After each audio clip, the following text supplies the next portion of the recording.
Now, most of us are kind of guilty of this. You sit down on the couch in the evening and just a little How can you snack. resist, actually?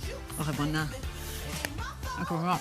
However, midnight munching could be piling on the kilos and actually making it really hard for you to lose weight if that's what you're trying to do. So here with her advice is nutritionist Dr. Joanna McMillan. As I swallow my piece of chocolate, I'll put it down there. How are you doing talking while eating? That's good. Multi-skilling, multitasking, that's what we can do. Why is snacking late at night particularly bad? Do you know what? I was just chatting to some of the people behind the scenes here on the staff, and everyone was saying a lot of it for them comes from boredom. And I was thinking, you know what? If you're not really engaged with the television show you're watching and you're just kind of a bit bored sitting on the couch, it becomes this habit of just kind of eating. It is. So part of it is about breaking that habit so that it's not something that you do, or that it's very deliberate and you have something that you really enjoy. I mean, if some of these foods are things that you love, it's just about portion control and actually eating it mindfully so that you know what you're doing, you know what you're eating, you've watched your portion and you really enjoy it for that portion that you eat. It's a bit of a sad indictment on our floor cruise partners if they're all bored at home at night. Good morning to you all. Yeah, sorry, I dubbed if you're watching. Now, the chocolate... Explains a lot. The chocolate, dark chocolate, we're often told that, you know, at least that's your bit of a vice and it's not so bad for you. Yeah, it is. Look, it's the healthiest type of chocolate. We know that cocoa is very high in what are called polyphenols. These are very good antioxidant protective plant compounds. But what we've got to remember is dark chocolate is still very energy dense. You're getting lots of kilojoules, or calories in old language.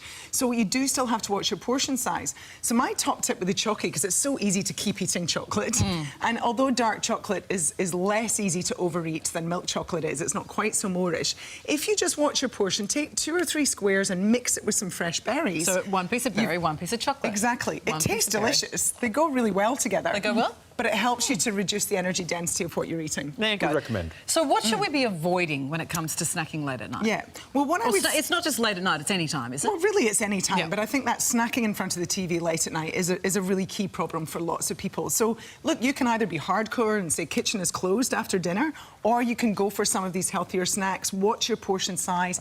I would watch things like the biscuits, these things where you get a combination of fat and sugar. But they go so well with a cup of tea. Yeah, well, you know, that's why we have so many of these kinds of products. Fat and sugar is very moreish.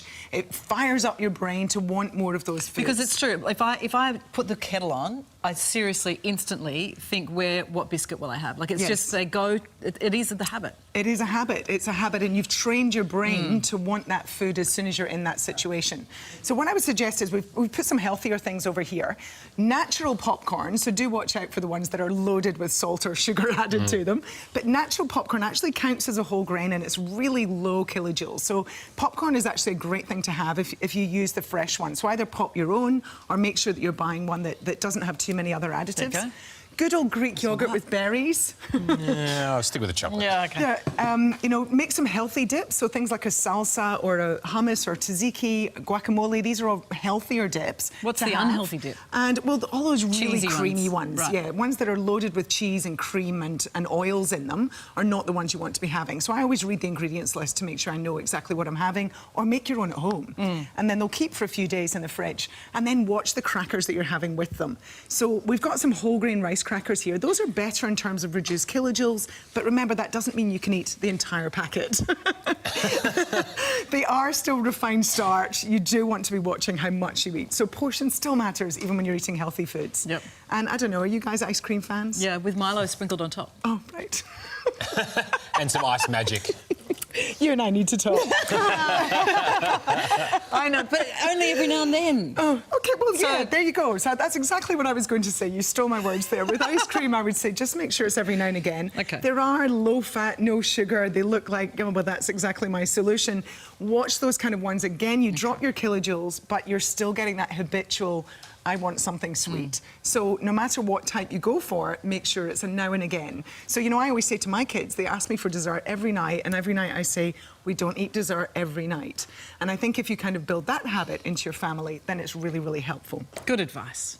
Thank you very so. much. Hey, Not Joe. so welcome, but good nonetheless.